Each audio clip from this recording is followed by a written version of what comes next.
বাংলাদেশের সরকার গঠন হয় কিভাবে? উত্তরটা সহজ মনে হলেও এর পেছনে রয়েছে সাংবিধানিক ও রাজনৈতিক কৌশলের এক জটিল খেলা।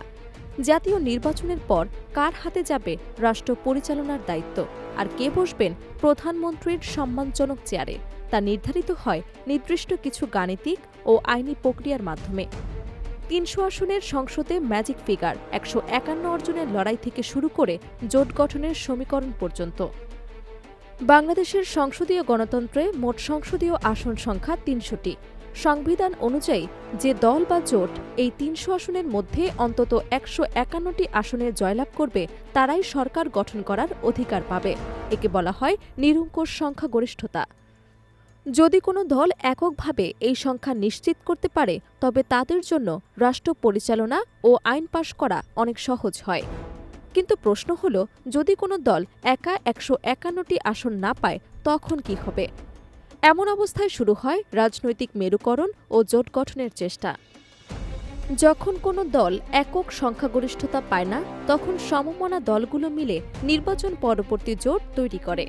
একাধিক ছোট দল মিলে যদি ১৫১ বা তার বেশি আসন নিশ্চিত করতে পারে তবে তারাই রাষ্ট্রপতিকে সরকার গঠনের প্রস্তাব দেয়। এই প্রক্রিয়ায় যে ছোট দলটির সমর্থন ছাড়া বড় দল সরকার গঠন করতে পারে না সেই দলটিকে বলা হয় কিং মেকার। এই ছোট্ট দলগুলো যখন সরকারের বড় বড় মন্ত্রণালয় বা গুরুত্বপূর্ণ পদ দাবি করার জন্য দর কষাকষি করার সুযোগ পায়। যদিও জোট সরকার গঠনে নানা চ্যালেঞ্জ থাকে, কারণ এখানে অনেকগুলো দলের মতামতের গুরুত্ব দিতে হয়। সরকার গঠনের চূড়ান্ত ধাপটি হল প্রধানমন্ত্রীর নিয়োগ। সংবিধান অনুযায়ী রাষ্ট্রপতি সেই ব্যক্তিকেই প্রধানমন্ত্রী হিসেবে নিয়োগ দেন যার প্রতি সংসদের সংখ্যাগরিষ্ঠ সদস্যের আস্থা রয়েছে। নিয়োগের পর প্রধানমন্ত্রী তার মন্ত্রিসভা গঠন করেন এবং রাষ্ট্রপতির কাছে শপথ গ্রহণ করেন। একক দল সরকার গঠন করলে নীতি নির্ধারণের সুবিধা থাকলেও জোট সরকারের সিদ্ধান্ত গ্রহণে অনেক সময় সমন্বয় করতে হয়। তবে নিয়ম যাই হোক, প্রতিটি সরকারের মূল লক্ষ্য হল জনগণের রায় নিয়ে দেশের সেবা করা। বাংলাদেশের গণতান্ত্রিক ব্যবস্থায় জনগণের ভোটই নির্ধারণ করে দেয় কারা বসবে ক্ষমতার মসনদে। ৩০০ আসনের এর লড়াইয়ে জয় পরাজয় কেবল সংখ্যার খেলা নয়, বরং এটি জনগণের আস্থার প্রতিফলন।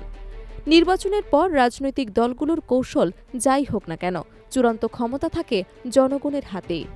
সংসদীয় আসনের এই সমীকরণ শেষ পর্যন্ত একটি স্থিতিশীল সরকার উপহার দেবে, এমনটাই প্রত্যাশা সাধারণ মানুষের।